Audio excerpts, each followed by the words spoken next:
ಪ್ರಭು breaking news. Tej ಪ್ರಭು breaking news. Tej ಪ್ರಭು breaking news ಬರ್ತಾ ಇದೆ, ನೋಡೋಣ ಬನ್ನಿ. ತೇಜ್ ಪ್ರಭು ಬ್ರೇಕಿಂಗ್ ನ್ಯೂಸ್. 2 ವಾಹನಗಳ ನಡುವೆ ಅಪಘಾತ, 12 ಜನರಿಗೆ ಗಾಯ. ಇದು NH448 ಎಂದರೆ ಓಲ್ಡ್ NH4 ಹವೆ ಮೇಲೆ ಆಗಿರುತ್ತದೆ ಅಪಘಾತ.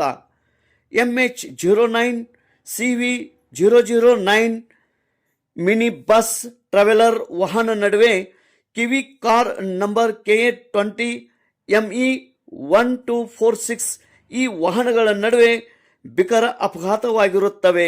ಇದರಲ್ಲಿ 12 ಜನರು ಜಖಮು ಆಗಿರುತ್ತಾರೆ. ವಜ್ರಾ ಹೋಟೆಲ್ ಹತ್ತಿರ ಸೊಲ್ಲಾಪುರ್ ಓವರ್ ಬ್ರಿಡ್ಜ್ ಮೇಲೆ ಈ ಅಪಘಾತ ಸಂಭವಿಸಿದೆ. 12:30 ಸುಮಾರಿಗೆ ಮಧ್ಯಾಹ್ನ ಈ ಒಂದು ಅಪಘಾತ ಸಂಭವಿಸಿದೆ. ಅದೃಶ್ಯವಶ ಚಿಕ್ಕ ಪುಟ್ಟ ಗಾಯಗಳು ಆಗಿವೆ 16 ಜನರಿಗೆ. ಆದರೆ 2 ಪರಿಸ್ಥಿತಿ ಗಂಭೀರವಾಗಿರುತ್ತದೆ. ತಕ್ಷಣವೇ ಮತ್ತೊಂದು ವಿಶೇಷ ಎಂದರೆ 3 ಚಿಕ್ಕ ಮಕ್ಕಳು ಇದ್ದರೂ ಕೂಡ ಆ ಭಗವಂತನ ಕೃಪೆಯಿಂದ ಯಾರಿಗೆ ಏನೂ ಆಗಿಲ್ಲ. NH ಪೆಟ್ರೋಲಿಂಗ್ ಮತ್ತು ಪೊಲೀಸ್ ಠಾಣೆ ಸಂಕೇಶ್ವರ ಸಿಬ್ಬಂದಿಯವರು ತಕ್ಷಣವೇ ಆಗಮಿಸಿ ಎಲ್ಲರನ್ನು ಆಸ್ಪತ್ರೆಗೆ ಚಿಕಿತ್ಸೆಗಾಗಿ ಸೇರಿಸಿದ್ದಾರೆ.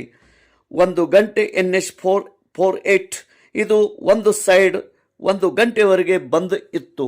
ಸಮುದಾಯ ಆರೋಗ್ಯ ಕೇಂದ್ರ ಸಂಕೇಶ್ವರದಲ್ಲಿ ಡಾಕ್ಟರ್ ಪೂರ್ಣಿಮಾ ತಲ್ಲೂರ್ ಮತ್ತು ಡಾಕ್ಟರ್ KI ಹಟ್ಟಿ ಇವರು ತಕ್ಷಣ ಈ ಅಪಘಾತಗೊಂಡಂಥ ಜನರಿಗೆ ಚಿಕಿತ್ಸೆಯನ್ನು ನೀಡಿರುತ್ತಾರೆ. ಇದರಲ್ಲಿ ಪುರುಷರು 2 ಮತ್ತು ಮಹಿಳೆಯರು 9, ಒಟ್ಟು 9 ಜನರು ಸಂಕೇಶ್ವರನಲ್ಲಿ ಅಡ್ಮಿಟ್, 7 ಜನರು ಬೇರೆ ಕಡೆ ಅಡ್ಮಿಟ್ ಆಗಿರುತ್ತಾರೆ. ಒಂದು ಕೇಸ್ ಸಿವಿಲ್ ಆಸ್ಪತ್ರೆ ಬೆಳಗಾವಿಗೆ ರೆಫರೆನ್ಸ್ ಮಾಡಿ ಕಳಿಸಲಾಗಿದೆ.